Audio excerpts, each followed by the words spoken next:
বুধবার দিবাগত রাতে বলিউড অভিনেতা সাইফ আলী খানের উপর হামলা করেন একদল দুর্বৃত্ত। অভিনেতার বান্দ্রার বাড়িতে ঢুকে একাধিকবার ছুরি দিয়ে আঘাত করে পালিয়ে যায় তারা।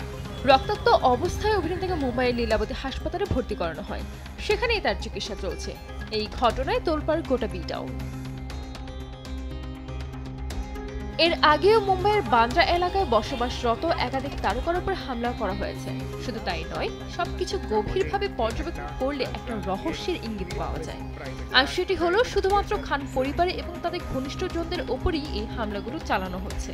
এর আগে আমির, সালমান, শাহরুখ সবাই হত্যার হুমকি পেয়েছেন। এদিকে সাইফের ওপর এমন অতর্কিত হামলার সূত্র ধরে পুলিশ প্রশাসন বলিউড খানদের ওপর আক্রমণের বিষয়টি আলাদাভাবে তুলে এনেছে।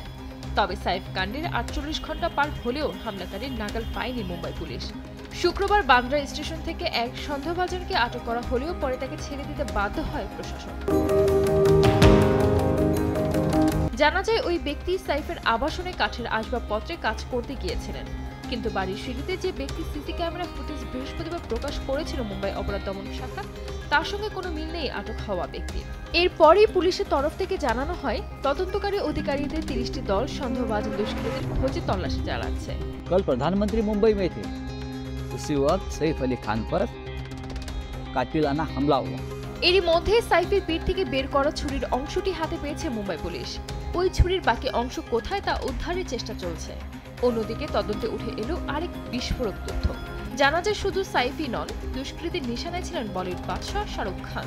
सैफ अली खान जैसे कलाकार को उनके सबसे सुरक्षित घर में घुसकर मारा दिया जाता है। ভারতীয় সংবাদ মাধ্যম থেকে জানা যায় সাইফ আলী খানের বাড়িতে হামলা করা দুদিন আগেই নাকি বান্দ্রায় শাহরুখের বাড়ি অর্থাৎ মান্নাতেও হানা দেয় এক সন্দেহভাজন ব্যক্তি। সে বাড়ির ভেতরে প্রবেশ না করলেও বাইরে থেকে চারপাশ দেখে এসেছিল। মনে করা হচ্ছে সাইফের দুষ্কৃতী মান্নাতের চারপাশে রেকি করতে পৌঁছেছিল। বিষয়টি খতিয়ে দেখতে ইতোমধ্যে কিং খানের বাড়িতেও মুম্বাই পুলিশের একটি দল পৌঁছায়। जिस मन्नत में परिंदा भी पर नहीं मार सकता।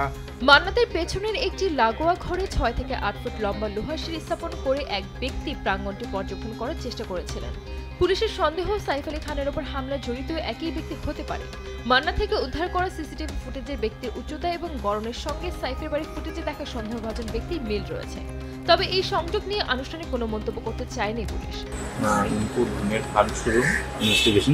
সাইফের উপর হামলা, শাহরুখের বাড়িতে সন্দেহভাজন ব্যক্তির উপস্থিতি, সালমান খানের উপর বিষ্ণু গ্যাংয়ের হুমকি, এছাড়া হাইটেনের ঘনিষ্ঠ বাবা সিদ্দিকীকে হত্যা, সবকিছু মিলিয়ে বি টাউন তথা সমগ্র মুম্বাইতে তারকা মহলে নেমে এসেছে এক মহাতঙ্গ।